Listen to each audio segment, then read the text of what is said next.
कराची की गलियों का एक ऐसा नाम जो खौफ और दहशत की अलामत बना। फहीम कमांडो। फहीम कमांडो कौन था? खूबसूरत नौजवान था, पढ़ा लिखा, उसको अंग्रेजी जुबान पर बहुत ही अबूर हासिल था। हम्म। बी कॉम में उसने जी। टॉप किया कराची से, और वो ब्लैक बेल्ट था, स्विमर था, एथलीट था। एमक्यूएम से उसके राबते कैसे बढ़े? फहीम फारूकी ने जब ट्रेनिंग हासिल की अफगानिस्तान में और रॉ से, एमक्यूएम ने खुद उसके नाम के साथ कमांडो लगा दिया। फहीम कमांडो, रहील काना, ये जो उर्फियत लगाई जाती है ये उन्हीं सरप्रस्तों की तरफ से लगाई जाती है जो उनको मोटिवेट कर रहे होते हैं। ओ हो, फहीम कमांडो तेरा नाम बन गया बड़ा। बेनजीर भुट्टो को धमकी उसने क्यों दी? फहीम कमांडो खुद इस्लामाबाद गया, मोहतरमा बेनजीर भुट्टो को फोन किया कि आप जो ऑपरेशन करवा रही हैं, हमारे साथियों को मरवा रही हैं, तो इसका आपको अंजाम भुगतना होगा। जनरल रिटायर्ड नसीरुल्लाह बाबर, उनको मोहतरमा बेनजीर भुट्टो ने फिर बाख्तियार किया कि कराची में ऑपरेशन किया जाए, और 2 ऑपरेशन हुए वहां पे। 9/11 में उसका नाम क्यों आया? फहीम कमांडो का 9/11 में ताल्लुक होता तो फिर सीआईए से वो बच नहीं सकता था। 1 करोड़ उसके सर की कीमत उस वक्त रखी गई। तो ये रहमान मलिक की तरफ से कहा गया कि फहीम कमांडो भी शामिल था, लेकिन एमक्यूएम का ये कहना है कि ये एक बात बनाई गई थी एमक्यूएम के खिलाफ बड़ा ऑपरेशन करने के लिए। अस्सलाम वालेकुम। एक डिजिटल पॉडकास्ट में मैं हूं आपके साथ किंजा बशीर और इस वक्त मेरे साथ मौजूद हैं incharge crime cell 1 news Shiraz Nisar sahab. नाजरीन, कराची की गलियों का एक ऐसा नाम जो खौफ और दहशत की अलामत बना। फहीम कमांडो। फहीम कमांडो कौन था? 9/11 में उसका नाम क्यों आया? एमक्यूएम से उसके राबते कैसे बढ़े? एमक्यूएम का राइट हैंड उसको क्यों कहा गया? बेनजीर भुट्टो को धमकी उसने क्यों दी? इन्हीं सभी सवालात के जवाबात लेंगे आज के इस पॉडकास्ट में। सर, बहुत शुक्रिया आपका हमें वक्त देने का। Thank you Kinza. सर, कहिएगा कि फ़हीम कमांडो है कौन? उसकी इब्तिदाई ज़िंदगी कहाँ से शुरू हुई और उसे फ़हीम कमांडो क्यों कहा जाता है? किंजा, उसका जो असल नाम था वो था फहीम फारूकी, जी। और फहीम कमांडो उसको बनाया हुँ। कई आला सियासतदानों ने और पुलिस अफसरान ने। हम आगे जाके तफसील से बताएंगे। जी। फहीम कमांडो, वो 5 भाई थे, और फहीम कमांडो, हुँ। जिसके बारे में लोगों को ये पता ही नहीं है कि बी कॉम में उसने जी। टॉप किया कराची से, अच्छा। और वो ब्लैक बेल्ट था, स्विमर था, एथलीट था। हुँ, हुँ। और जब इस बात की तस्दीक की गई है कई आला अफसरान की तरफ से भी, जो उसको उस वक्त इनाम देने गए जब उसने बीकॉम में टॉप किया, तो जब उससे ये सवाल किया गया कि आपने फ्यूचर में क्या बनना है, हुँ, हुँ। तो फहीम फारूकी का ये शौक था कि उसने पाक फौज जी। या पुलिस को ज्वाइन करना है। वो अच्छा। पुलिस फोर्स में हुँ। या पाक फौज में जाना चाहता था। तो यही उसकी एक वजह थी, जो वो स्विमर था, एथलीट था और ब्लैक बेल्ट था। इस तरह का नौजवान जब परवान चढ़ता है, तो जी। जिस तरह हम अपने अक्सर पॉडकास्ट में ये जिक्र कर चुके हैं कि बहुत से आला सियासतदानों को भी इस तरह के नौजवानों की जरूरत पड़ती है जिसको वो इस्तेमाल करें। और एमक्यूएम ने, आज हम तफसील से बताएंगे जी। कि कई इस तरह के फहीम फारूकी जो हैं, उनको फहीम कमांडो बना के और हुँ, इस्तेमाल किया, हुँ। उनसे कत्लो गारत करवाई, और बाद में खुद ही उनको जैली पुलिस मुकाबलों में भी मरवाया। ये भी हम बताएंगे कि डॉक्टर शुएब सिडल, जो डीआईजी कराची थे, जी। उनको किसने इतला दी कि इस वक्त फहीम फारूकी कहां पर मौजूद है। जी। और डॉक्टर शुएब सिडल अपनी किताब में लिख चुके हैं कि एक नामालूम कॉल पर उनको पता चला। हुँ, हुँ। लेकिन इसमें जो सबसे अहम बात है कि इतना जो टैलेंटेड था, हुँ, हुँ। जो नॉर्थ नाजमाबाद कराची में पैदा हुआ, जी। और बी कॉम, बार बार बताने का मकसद ये है कि इस तरह के नौजवान हुँ, जब हुँ। डी ट्रैक होते हैं जी। तो वो फिर कितने खतरनाक बन जाते हैं। हुँ, और फिर भारतीय दहशतगर्द एजेंसी हुँ। रॉ, अफगानिस्तान में जो ट्रेनिंग होती है, वो भी ये चाहते हैं कि इस तरह का कोई बंदा जो है, हुँ, हुँ। तो फिर उसको हम भी इस्तेमाल करें। जी। तो ये हम आगे जाके तफसील से बताएंगे। हुँ, हुँ। फहीम कमांडो जब सरकारी जॉब की तलाश में था, पाक फौज में जाना चाहता था, पुलिस में जाना चाहता था, लेकिन जी। उसे जॉब जब नहीं मिली, हुँ, हुँ। तो वो कराची की एक ग्राउंड में, मुबशर जैदी उसका एक दोस्त था, जी। जो उस वक्त एमक्यूएम का बहुत ही करीबी समझा जाता था। हुँ, हुँ। फहीम फारूकी उसके साथ उस ग्राउंड में, कराची की ग्राउंड में हॉकी खेला करता था। अच्छा। अब ये समझने वाली बात है, बीकॉम का टॉपर, जी। ब्लैक बेल्ट, हाँ जी। स्विमर, हुँ, एथलीट हॉकी खेलता है, हुँ। तो कितना स्पोर्ट्समैन स्पिरिट होगा उसमें। जी, इंटेलिजेंट भी कितना। इंटेलिजेंट था वो। हुँ, तो उसके अंदर एक भूख थी कामयाबी की कि उसने कामयाब होना है। तो इस तरह के जो नौजवान होते हैं, जब वो सीधे रास्ते पे भी आगे जाते हैं तो अपने मुल्क का नाम रोशन करते हैं, और अगर वो डी ट्रैक होते हैं जी। तो फिर फहीम कमांडो का नाम जो है वो 9/11 में भी लिया गया, लेकिन क्यों लिया गया वो भी हम और बताएंगे। इन्हें डिट्रैक्ट करने के लिए भी पीछे बड़ी अहम शख्सियत होती हैं। बिल्कुल आपने ठीक कहा, ऐसी ही कई अहम शख्सियात ने। अब उससे पहले हम अपने नाज़रीन को ये बता देते हैं कि कराची लियारी, जी। लियारी कितना अहम था, 12-13 लाख लोग रहायश पजीर हैं। उसका अंदाजा इस बात से लगाया जा सकता है कि मोहतरमा बेनज़ीर भुट्टो की जब शादी हुई, हुँ, आसिफ अली जरदारी जो पाकिस्तान के सदर हैं, तो उनकी जो तकरीब थी, वलीमा की तकरीब, वो जी। लियारी में रखी गई। हाँ जी। लियारी ग्राउंड में 1 लाख अफराद था हुँ, मोहतरमा बेनज़ीर भुट्टो की शादी की तकरीब में। तो उसी वक्त कराची में एमक्यूएम जो है वो पीक पर थी। तो एमक्यूएम का कोई भी शख्स लियारी में नहीं जा सकता था, और लियारी अच्छा। के जो उस वक्त हम डिस्कस भी कर चुके हैं, जी, रहमान डकेत, उजैर बलोच, जी। बाबा लाडला, हाँ हाजी जी। लालू, जी। ये वो लोग थे जो एमक्यूएम को टक्कर देते थे, और हुँ, एमक्यूएम को पता था कि अगर हुँ। हम लियारी की तरफ गए तो हम भी मारे जाएंगे। तो फिर इन दोनों जमातों ने बहुत से लोगों की सरपरस्ती की। अब हम वापस आते हैं फहीम कमांडो की तरफ। जी। फहीम कमांडो जब डी ट्रैक होता है, जो उसका जैदी एक दोस्त था जो एमकेएम का पहले ही राइट हैंड बना हुआ था, तो वो उसको ये कहता है कि आप एमकेएम में शामिल हो जाओ। हुँ, तो फहीम फारूकी जो है उसको एमक्यूएम में वो ले जाता है, उसका दोस्त। और जब एमक्यूएम वाले उस पे नजर डालते हैं कि ये तो बड़े काम की चीज है, जिस तरह हमने अपने अक्सर पॉडकास्ट में बताया कि भांप लेते हैं जी, सियासतदान, पुलिस अफसरान, कि बिल्कुल। ये बंदा आगे जाके इस्तेमाल हो सकता है।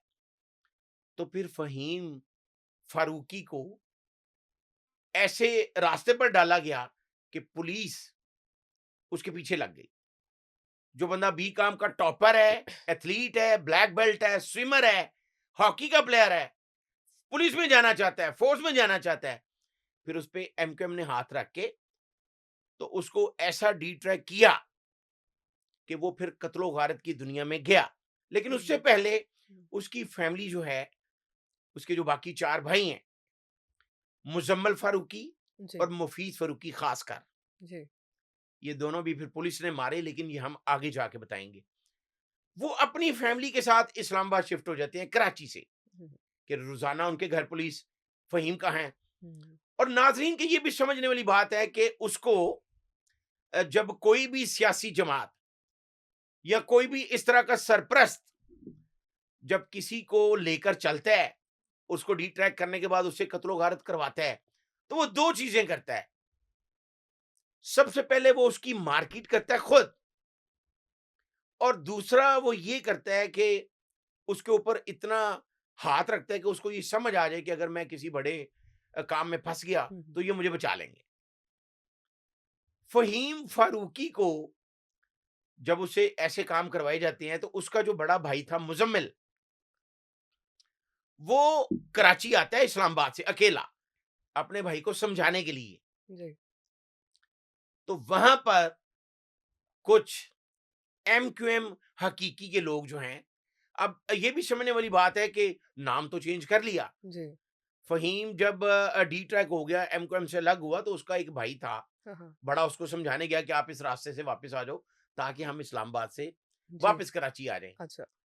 तो उसके उस भाई के कराची पहुंचने पर हुँ, पुलिस एहलकारों को इत्तला दी गई, हुँ।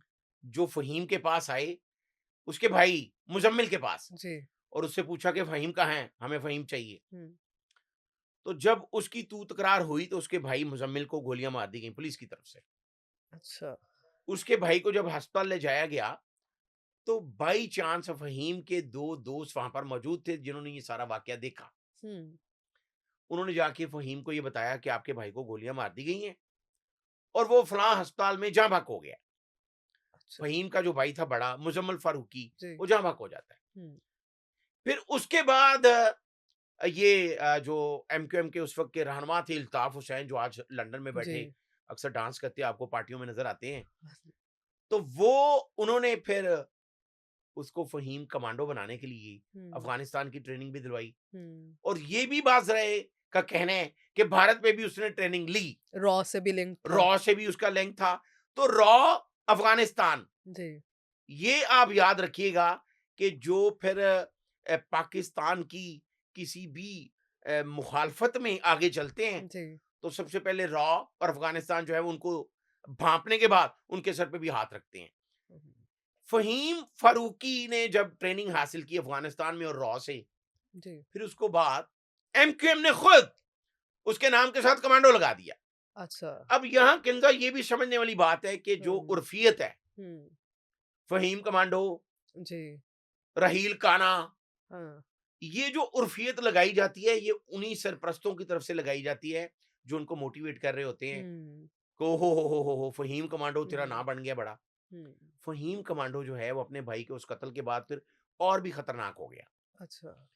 लेकिन उसकी शिनाख्त किसी को नहीं थी, हुँ, सवाए उसके सरप्रस्तों के। अच्छा।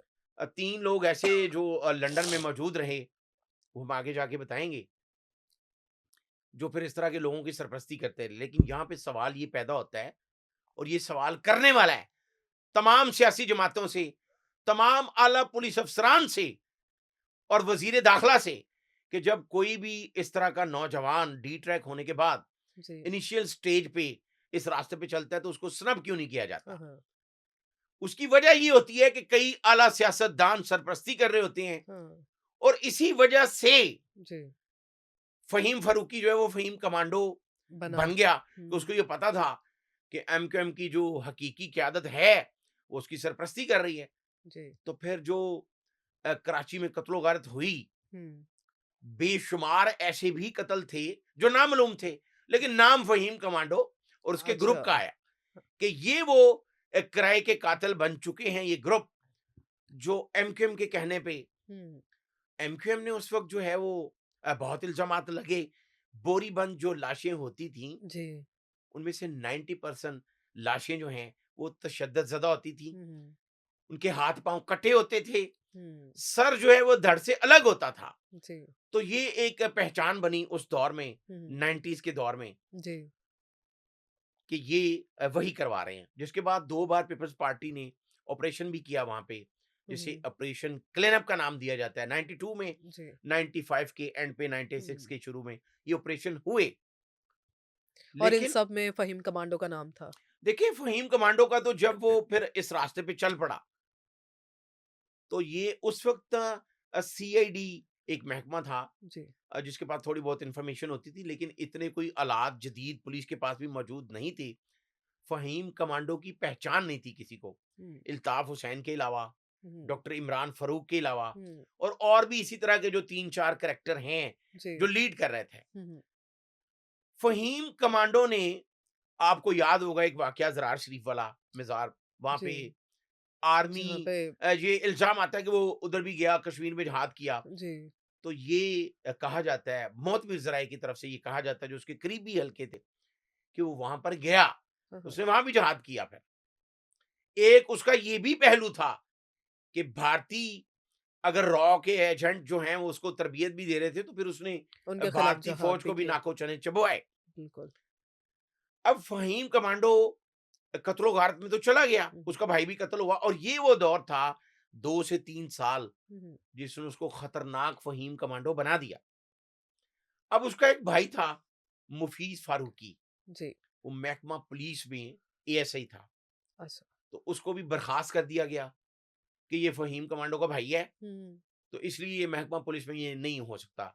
जब उससे पूछते थे, तो ये बात सच है कि फ़हीम कमांडो के जो बाकी भाई थे, जी, उनका क्रिमिनल ना रिकॉर्ड था, ना जी। वो उसकी सरपरस्ती करते थे, हाँ, हाँ। सरपरस्ती करने वाले कोई और थे। एक अच्छा। भाई उसका पहले हुँ, पुलिस ने उसको मार दिया, दूसरा भाई मुफीस, वो भी हम आगे जाके हुँ, हुँ। बताएँगे कि पुलिस ने कैसे उसको। और भाइयों को इत्तला होती थी वो कब क्या कर रहा है और कब कहाँ पर है? ऑब्वियसली जब ये बातें सारी सामने आती थी, तो इसलिए तो उन्होंने कराची छोड़ा और इस्लामाबाद चले गए, अच्छा। अपनी वालदा समेत। जी।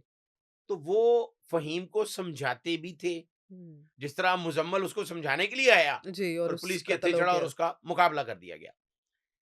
फहीम कमांडो को फिर उस लेवल पे ले जाया गया हुँ, जो सरपरस्ती कर रहे थे। इल्ताफ हुसैन का नाम सरेआम आता है जी। कि वो थे, डॉक्टर इमरान फारूक थे जो उसको चला रहे थे। हुँ, हुँ, तो फिर उसके ज़रिए बहुत कुछ किया गया। हुँ, हुँ, लेकिन जो लोग ये कहते हैं कि जी फ़हीम कमांडो जो है वो भत्ता भी लेता था, तो ये भत्ता लेने की वजह से भी उसकी लड़ाई हुई एमक्यूएम से।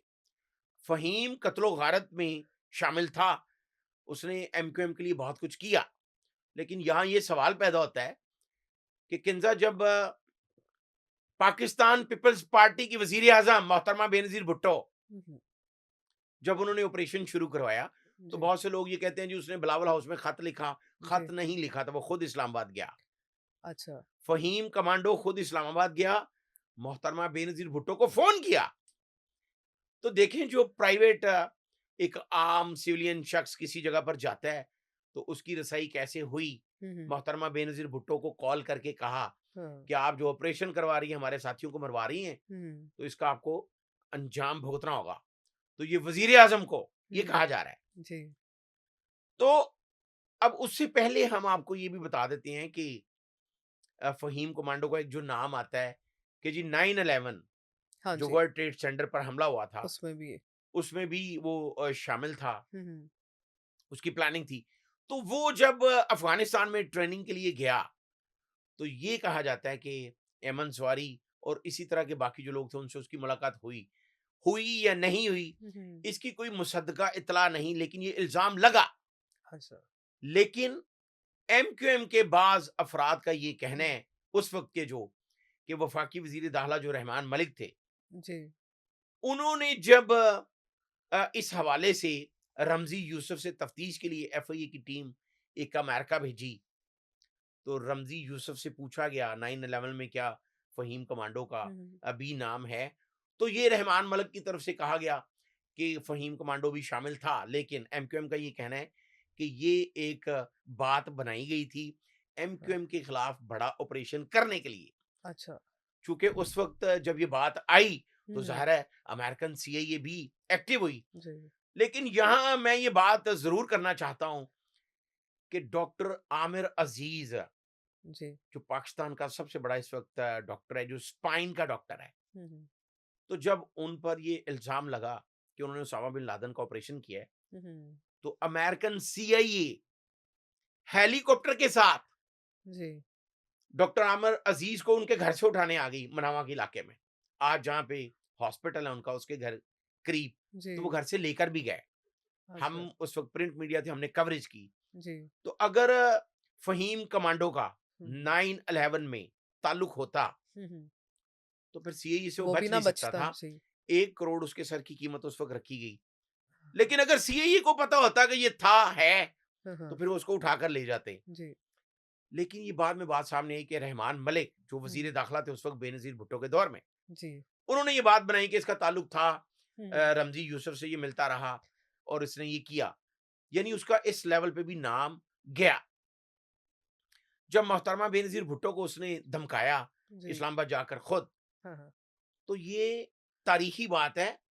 ये कोई ऐसी नहीं है कि कोई एवें किसी ने कर दी है। हाँ, हाँ, मोहतरमा बेनज़ीर भुट्टो उसके पकड़े जाने तक फिर इस्लामाबाद में रहे, इस्लामाबाद में रहीं और कराची नहीं गईं, और फिर एक गैर मुल्की जरीदे को इंटरव्यू के दौरान हाँ, हाँ, उन्होंने नाम लिया एमक्यूएम का और उन्होंने कहा कि उनके लोग जो हैं वो इस तरह की हरकतें कर रहे हैं। हुँ, हुँ, तो फ़हीम कमांडो को फिर जब इस लेवल पे इस्तेमाल किया गया, उसके बाद जो वफ़ाकी वज़ीर दाखिला उस वक़्त बनाए गए, जनरल रिटायर्ड नसीरुल्लाह बाबर, हुँ, हुँ, उनको मोहतरमा बेनज़ीर भुट्टो ने फिर बाख्तियार किया कि कराची में ऑपरेशन किया जाए, और 2 ऑपरेशन हुए वहाँ पे। वो पीपल्स पार्टी के दौर में ही हुए।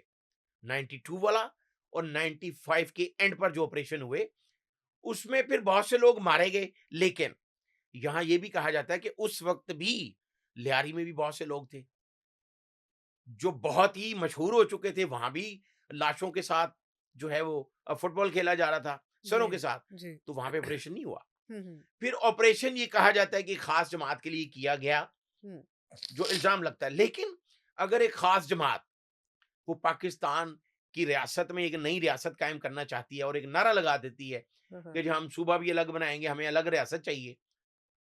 तो फिर किन्जा ये क्यों नहीं किया गया? इस तरह के बंदे को बगावत के इल्जाम में गिरफ्तार करना चाहिए था। जी। वो चाहे इल्ताफ हुसैन था, चाहे वो डॉक्टर इमरान फारूक था, हाँ, हाँ। चाहे वो नुसरत था या कोई भी था, उनको गिरफ्तार करना चाहिए था। बिल्कुल। लेकिन यहां पर ऐसा नहीं किया गया। उसकी वजूहात भी ये हैं कि अब मोहतरमा बेनजीर भुट्टो को धमका रहा है फहीम कमांडो। जी। तो जब उन्होंने भी हुकूमत अपनी करनी थी, हुँ, हुँ। तो कई साल तक वो एमक्यूएम के साथ मिलकर हुकूमत करते रहे। अच्छा। मुस्लिम लीग नून को जब जरूरत पड़ी हाँ, हाँ। एमक्यूएम की, हुँ। तो वो भी अपनी हुकूमत के लिए उन्होंने साथ में ला लिया। अब यहां ये सोचने समझने वाली बात है कि हम बातें तो बहुत करते हैं, हुक्मरान भी करते हैं, सियासतदान, पुलिस अफसरान, सहाफी, वुकला, लीडरान, सब जी। कि जी ये होगा वो होगा। तो जब 92 95 का ऑपरेशन हो गया, फहीम कमांडो मारा गया, उसके साथी मारे गए, तो परवेज मुशर्रफ, जो जनरल रिटायर्ड परवेज मुशर्रफ थे, उन्होंने तो फिर 99 में इक़्तिदार संभाला। लेकिन उस वक्त उन्होंने भी एमक्यूएम के सर पे हाथ रखा। जब एमक्यूएम तितर-बितर हो रही थी, तो फिर परवेज मुशर्रफ ने आकर, जब वो सदर बने, तो उन्होंने फिर एमक्यूएम के सर पे हाथ रख दिया।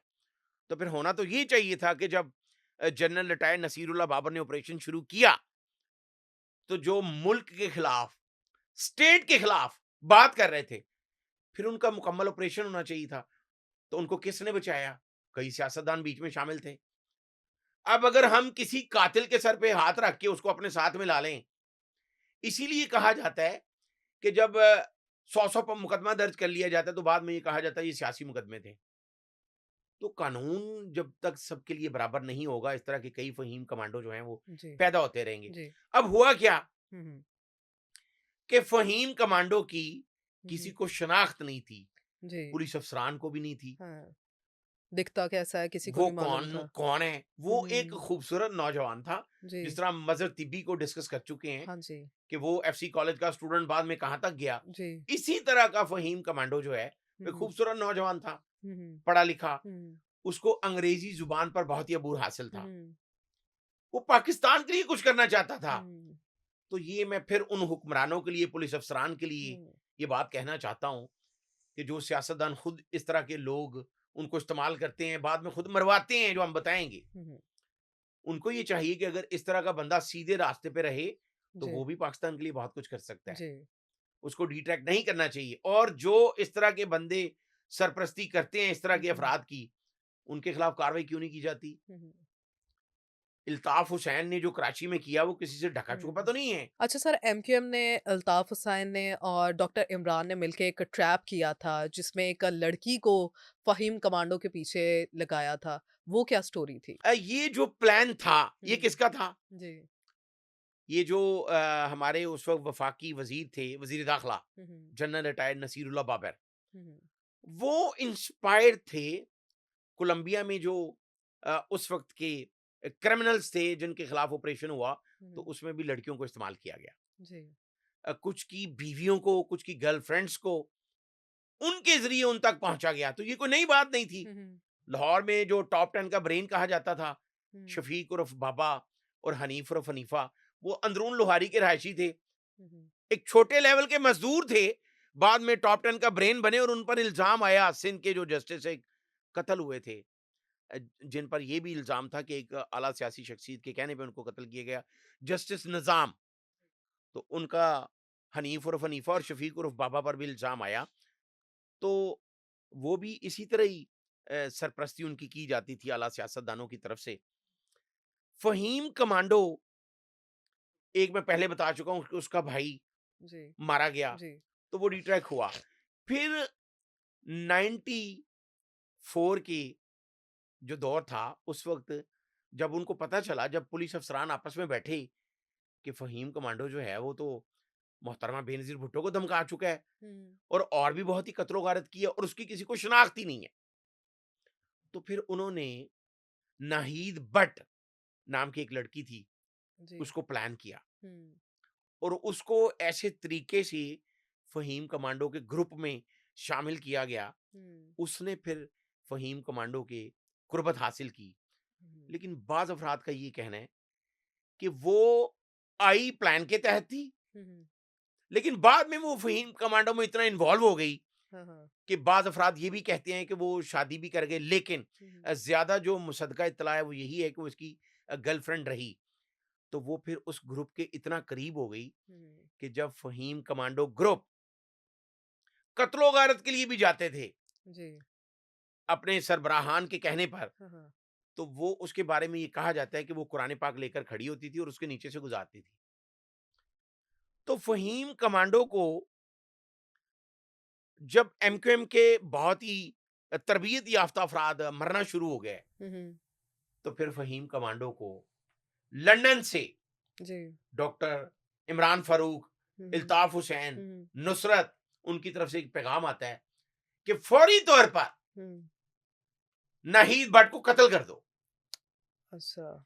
तो फ़हीम कमांडो जो है वो इस हुँ, बात से इनकार कर देता है। हुँ, वो कहता है कि मैं इसको कत्ल नहीं करूँगा, मैं आपका हुँ, साथ छोड़ दूँगा। हुँ, तो उस वक़्त फिर ये बात बड़ी मशहूर हुई हुँ, कि डॉक्टर इमरान फ़ारूक, नुसरत ने इल्ताफ़ हुसैन से कहा कि ये बैड बॉय बन गया है, हुँ, ये अब हमारे लिए काम का नहीं रहा। हुँ, तो फिर फ़हीम कमांडो जो है, हुँ, उसने 6 दिन का उसका फ़र्क पड़ा है। जी, 95 अगस्त 2 में जी, वो इनकार करता है हुँ, इल्ताफ़ हुसैन को, डॉक्टर इमरान फ़ारूक को कि जी मैंने इस लड़की को नहीं मारना। जी, तो 4 दिन बाद हुँ, फ़हीम कमांडो के बारे में डॉक्टर शुएब सिडल जो डीआईजी कराची है हुँ, थे, जी, उन्होंने अपनी किताब में ये लिखा है हुँ, कि मुझे एक नामालूम कॉल आई, चूँकि वो नाम नहीं ले सकते थे, जी, उन्होंने नामालूम कॉल की हाँ, हाँ, कि फ़हीम कमांडो के बारे में ये बताया गया कि चंद अफ़राद वहाँ पर एक बिलियर्ड क्लब में मौजूद हैं और उनमें एक अच्छा। फ़हीम कमांडो है। और फिर उसकी शनाख्त कैसे हुई वहाँ? मैं आपको वही बताने लगा हूँ, ये बड़ा अच्छा सवाल किया आपने हुँ, कि डॉक्टर जो थे शुएब सिडल, हुँ, जो मुर्सा भुट्टो के कत्ल में भी लीड कर रहे थे अपनी फ़ोर्स को, उनको भी फ़हीम कमांडो की शिनाख्त नहीं थी। हुँ, तो फौरी तौर पर उन्होंने पुलिस को बताया कि वहाँ पे वो कोई मशकूक अफ़राद है, उनको पकड़ा जाए। हुँ, तो एक बिलियर्ड क्लब से 6 अफ़राद को पकड़ा जाता है और लोग ये जो कहते हैं जी उनको चौधरी असलम के हवाले कर दिया गया, राव अनवार के हवाले कर दिया गया, नहीं। हाँ, वो सीआईडी थी उस वक़्त कराची में, उनके सुपुर्द किया गया और अब उससे भी मज़े की बात आपको बताने लगा हूँ कि जी, सीआईडी के अफ़सरान भी नहीं जानते थे। नहीं जानते थे। अब जो बाकी अफ़राद जो 6 उसके साथ थे, हुँ, तो फ़हीम कमांडो के जो इर्द-गिर्द लोग थे, उनके बारे में ये बात मशहूर थी कि एक उनका साथी पकड़ा गया, तो पुलिस ने जब 3-4 दिन तशद्दुद किया, तो उसके बाद उससे पूछा गया, तो उसने कहा पहले मुझे खाना खिला दें, फिर मैं फ़हीम कमांडो को बता दूँगा। हुँ, हुँ, तो जब पुलिस ने उसको खाना खिलाया, तो उसके बाद उसने पुलिस को कहा कि आप सिर्फ़ ना मुझसे ये मनवा लें कि हुँ, आपने अभी मुझे खाना खिलाया है, हुँ, हुँ, तो मैं फ़हीम कमांडो को आपको बता दूँगा। हुँ, उसके जो इर्द-गिर्द साथी थे, वो इस तरह के थे। तो वहाँ भी 6 अफ़राद को ये कहकर डॉक्टर शुएब सिडल तक ये बात पहुँचा दी गई हुँ, कि ये आम से लड़के हैं, बिलियर्ड खेल रहे थे, हुँ, हुँ। फ़हीम कमांडो इनमें नहीं है। हालाँकि था बीच वो में। था। हाँ, अब ये एक बड़ी पुरानी बात है कि 2-2 हुँ, 3-3 शनाख्ती कार्ड हुआ करते थे। जी, तो वो उसने अपना नाम बता दिया कि जी मैं बाबर हूँ। अच्छा। तो वो पुलिस वाले मान गए। हुँ, हुँ, अब इसमें फ़हीम कमांडो की मोहल्लादार पुराना मंजूर सब इंस्पेक्टर, हुँ, हुँ, वो उस वक़्त सीआईडी कराची में तैनात था। हुँ, तो जब ये बात आला पुलिस अफ़सरान तक चली गई कि इन 6 अफ़राद में तो फ़हीम कमांडो है ही नहीं, तो बाई चांस मंजूर, वो वहाँ पर पहुँचता है और जब वो उन 6 अफ़राद को देखता है, तो वो ये कहता है कि ये तो मुज़म्मल का भाई फ़हीम है, चूँकि वो उनका मोहल्लेदार था। जी, तो पुलिस फिर हरकत में आती है हुँ, कि हमने तो आगे इन्फॉर्मेशन भी पास कर दी है, हुँ। तो ये फ़हीम है, तब तक उन्हें छोड़ा नहीं होता। छोड़ा नहीं होता अभी। अच्छा, तो फिर जब वो उसको दोबारा, तो फिर वो खुद कह देता है, हुँ, टॉर्चर के बगैर, हाँ, मैं ही फ़हीम हूँ। हाँ, लेकिन इस दौरान वो सब इंस्पेक्टर मंजूर जो है वो अपने घर जा रहा होता है तो उसका कत्ल हो जाता है। तो ये बात सामने आती है कि शायद हुँ, मंजूर ने फहीम की मुखबरी की हुँ, और बिलियर्ड से भी उसको पकड़वाया, लेकिन ऐसा नहीं था। हाँ, हाँ, मुखबरी किसी और ने की लंदन से। जी, तो उसके बाद फहीम कमांडो को जेल भिजवाया जाता है हुँ, उसके साथियों समेत। तो फिर राव अनवर जी, उनकी ड्यूटी लगती है, जो एसएसपी कंट्रोवर्शियल भी रहे हैं राव अनवर। जी, वो बहुत सी आला सियासी शख्सियत के करीबी हैं आज भी। हुँ, और ये वही राव अनवर है कि जब नैना एक फिल्म स्टार कत्ल हुई थी हुँ, हुँ, लाहौर में, तो फिर उनको डीआईजी लाहौर ने कहा था राव अनवर को कि आप 4 बार लाहौर आए हैं बाई एयर नैना से मिलने, हाँ, हाँ, अगर आप शामिल तफ्तीश ना हुए तो आपको गिरफ्तार किया जाएगा। हुँ, हुँ, तो फिर राव अनवर कराची से लाहौर भी आए, शामिल तफ्तीश हुँ, भी हुए। हुँ, हुँ, लेकिन इस तरह के जो पुलिस अफसरान होते हैं, उनके सर पे जो हाथ होता है, वो अगर उन्होंने खुद भी कत्ल किया हो तो उनका कुछ नहीं होता। जी, तो राव अनवर की जब ड्यूटी लगती है हुँ, हुँ, तो फिर एक और प्लान किया जाता है। हुँ, वो ये प्लान था कि इसका जो भाई मुस्तफीज फारूकी, जो पुलिस में था एएसआई, और वो नमाजी था, रिकॉर्ड याफ्ता नहीं था, वो अपने हुँ, भाई से अलग थे। हुँ, उसके बारे में ये कहा जाता है कि इनका एक भाई पहले मुजम्मल मारा जा चुका है। जी, तो मुस्तफीज ऐसा है, वो अगर डी ट्रैक हुआ तो पुलिस को टफ टाइम दे सकता है। हुँ, हुँ, तो फिर फहीम कमांडो से पहले हुँ, हुँ, उसके भाई मुस्तफीज को हिरासत में ले लिया जाता है अच्छा, और फहीम कमांडो को जेल से निकलवाया जाता है। हाँ, हाँ, आज जो 32 साल बाद जो पैटर्न, जो स्टीरियो कहानी आज हुँ, लिखी हुँ, जा रही है, साथी छुड़ाने आ गए, हुँ, हुँ, ये 32 साल पहले भी ऐसे ही हुआ। अच्छा, तो रावण वार हुँ, हुँ, फहीम कमांडो को जेल से निकलवाकर नाजमाबाद के एक खाली घर में लेके जाते हैं। हुँ, वहां पर फहीम कमांडो को ये पता नहीं होता कि उसका भाई हुँ, हुँ, मुस्तफीज जो पुलिस में रह चुका है, वो भी वहां मौजूद होता है। हुँ, और उसको ये पता नहीं होता कि यहाँ पे फहीम कमांडो को लाया जा रहा है। अच्छा, तो वो वहां पे एक एनकाउंटर किया जाता है हुँ, हुँ, और जो एफआईआर दर्ज की जाती है हुँ, वहां हुँ, पे, हुँ, उसमें लिखा जाता है कि जी, जब हम फहीम कमांडो को बरामदगी के लिए फलां घर पे लेकर गए तो वहां छत के ऊपर इसका भाई मुस्तफीज पहले से मौजूद था, हुँ, जिसने पुलिस को देखकर फायरिंग शुरू कर दी।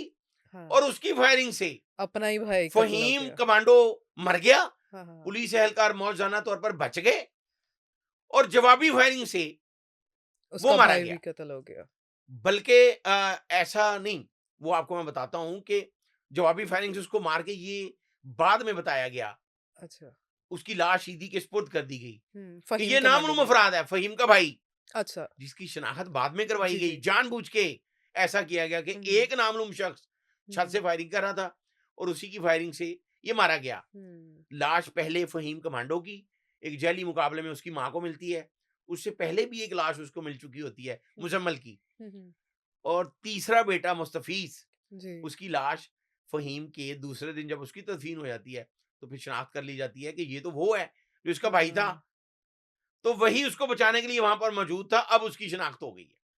तो ये वो लतीफ़े हैं जो पिछले 40 सालों से चल रहे हैं, हुँ, आज तक भी चल रहे हुँ, हैं। हुँ, अभी जो रिसेंट हमने एक पॉडकास्ट किया है कि 5 अफ़राद 3 भाइयों समेत मार दिए गए, हुँ, हुँ, तो सीसीडी ने 5 अज़ला में जो मुबैना मुकाबले किए हैं, अभी 2 रोज़ बाद हाई कोर्ट में पेशी है, जी, तो वो भी बाद में सामने आएगी बात कि क्या बनता है। तो फिर ये वो कहानी है उन नौजवानों के लिए हुँ, हुँ, जो अपना सीधा रास्ता छोड़कर डी ट्रैक होते हैं हुँ, और इस तरह के सियासतदानों के लिए आलाकार बनते हैं, इस्तेमाल होते हैं, हुँ। फिर वही उनको कत्ल करवाते हैं। अच्छा सर, इसमें एक इंस्पेक्टर बहादुर भी था जिसको कमांडो कहा जाता था, उसका बीच में क्या किरदार था? और फ़हीम कमांडो के जो साथी थे, कुछ चंद साथी जिनमें रेहान आता है, एहतिशाम है और सईद गंजा आता है, उनका क्या किरदार रहा है? और ये भी कहा जाता है कि वो डेड बॉडीज़ के टुकड़े करके वही लेकर जाते थे और ये भी मशहूर है कि सर काटकर बाइक के आगे रखकर लेके जाते थे। किन्जा, आपने प्रोग्राम खत्म होने से पहले इतना जबरदस्त सवाल कर दिया है कि सारा सीक्वेंस आपने सीधा कर दिया है हुँ, बिल्कुल।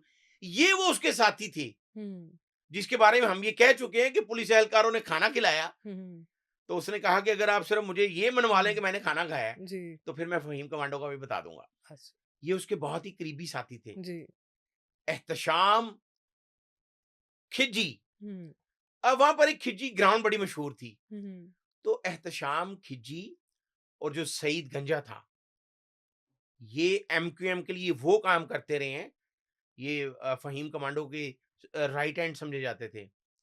और काना था एक, वो रेहान काना। हम्म, ये वो लोग थे जो कत्ल करने के बाद लाशों के टुकड़े कर देते थे। हम्म, और इनके बारे में ये कहा जाता है, खासकर हम्म, एहतशाम खिजी और जो सईद गंजा था, हम्म, कि इन्होंने एक मुखबर, इनको पता चला हम्म, कि हमारे साथियों की मुखबरी एक नौजवान कर रहा है। हम्म, उसको इन्होंने पकड़ा। हम्म, वो बड़ा लंबे कद का और लंबे बाल थे उसके।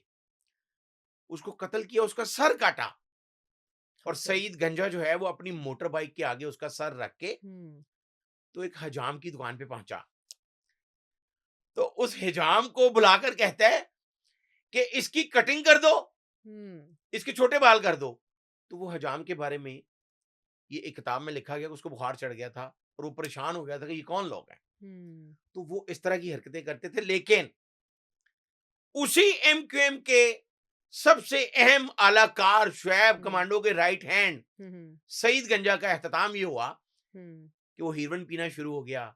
ऐसा ऐसा उसने नशा किया कि बाद में जब एमक्यूएम ने भी हाथ अपना उठाया जी, तो वो सड़कों पर भीख मांगता उन्हीं अफराद के गिर्द हम्म, चलता फिरता नजर आया और उनसे पांव पकड़कर 50 रुपए भी मांगता था कि मैंने नशा करना है।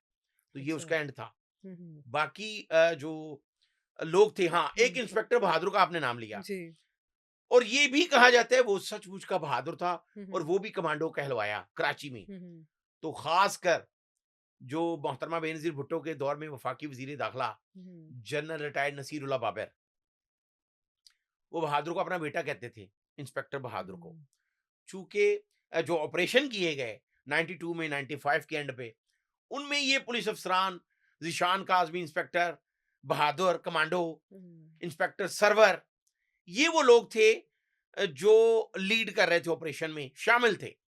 और इनके पास चूंकि इंफॉर्मेशन भी बहुत थी, तो इसलिए इनके सर पे उस वक्त के वफाकी वजीर दाखिला का हाथ था।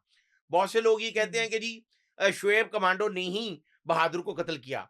जी, हम ये नाजरीन को बताते हैं कि जो राइट हैंड था हम्म, शुएब कमांडो का, जी, उसका फहीम कमांडो का, वो काना, जी, क्या उसका, एहतश फहीम कमांडो का जो राइट हैंड था, हम्म, रेहान काना। हम्म, रेहान काना अपनी टीम के साथ गया हम्म, और उसने रैकी की और 3 अतराफ से बहादुर की गाड़ियों पे, इंस्पेक्टर बहादुर की गाड़ियों पे गोलियां चलाई गई। फहीम कमांडो तब पहुंचा था जब वो हम्म, मारा जा चुका था। तो हम्म, फिर वहां पे पहुंच के जो उसकी फुटेज वायरल हुई थी, उसने मरे हुए इंस्पेक्टर बहादुर पे हम्म, गोलियां चलाई थी हम्म, फहीम कमांडो ने। तो फिर ये मैसेज ये गया था, उसको ज्यादा प्रमोट किया लंदन बैठे जो ग्रुप था सरप्रस्त, जी, उन्होंने कि फहीम कमांडो ने ये कर दिया, इंस्पेक्टर बहादुर को भी मार दिया। हम्म, तो ये सारा जो प्लान करने वाले हैं वो आज भी मौजूद हैं। जी, तो मेरा ये सवाल है हम्म, तमाम इदारों से, तमाम आला सियासतदानों से, कि फिर उनके खिलाफ क्यों कार्रवाई नहीं की गई? हम्म, उनके खिलाफ कार्रवाई करनी चाहिए थी। देखें, स्टेट के मुखालिफ जो भी जाए और हमें पता चल जाए, जी, उसको फौरी स्नैप करना चाहिए, हाँ जी, उसको गिरफ्तार करना चाहिए, उसको सजा दिलवानी चाहिए ताकि हम्म, आइंदा किसी की जरूरत ना हो। बिल्कुल, तो ऐसा नहीं किया गया। बिल्कुल, देखें आइंदा फ्यूचर में अब क्या होता है। जी, लेकिन आला पुलिस अफसरान, आला सियासतदानों के लिए भी हम्म, ये एक पैगाम है कि हम्म, आप, बहुत से अच्छे लोग भी हुए हैं। हम्म, जावेद इकबाल, हम उनको अक्सर डिस्कस करते हैं, डीआईजी कराची थे। हम्म, उन्होंने मोहतरमा बेनज़ीर भुट्टो की एक बात जो है वो कैबिनेट मीटिंग में कह दिया था कि मैं नहीं कर सकता। हम्म, ऐसे भी पुलिस अफसरान शामिल रहे हैं। हम्म, उसी जावेद इकबाल ने, आईजी पंजाब था, हम्म, तो चौधरी निसार जैसे इंटीरियर मिनिस्टर के कहने पे, जिनके अपने भाई 3 जनरल रहे हैं, हम्म, एक डीएसपी का तबादला नहीं किया था जावेद इकबाल आईजी ने, हम्म, आईजी पंजाब ने, कि ये अच्छा काम कर रहा है, मुझे पता है मैं इसका तबादला नहीं करूंगा। बिल्कुल, तो पुलिस अफसरान ऐसे भी होते जी, हैं। तो फहीम कमांडो जैसे लोगों को हम्म, सियासतदान और आला पुलिस अफसरान हम्म, अगर डी ट्रैक ना करें और गलत रास्ते पे उनकी सरपरस्ती ना करें तो बिल्कुल। शायद हुँ, फहीम कमांडो हुँ। आज कुछ और होता। जी, बिल्कुल नाज़रीन, फ़हीम कमांडो तो मर गया लेकिन उसकी सरपरस्ती करने वाले और उसके आला-ए-कार आज भी ज़िंदा हैं। इसी के साथ इस पॉडकास्ट से मुझे दीजिए इजाज़त, अल्लाह ने के बाद।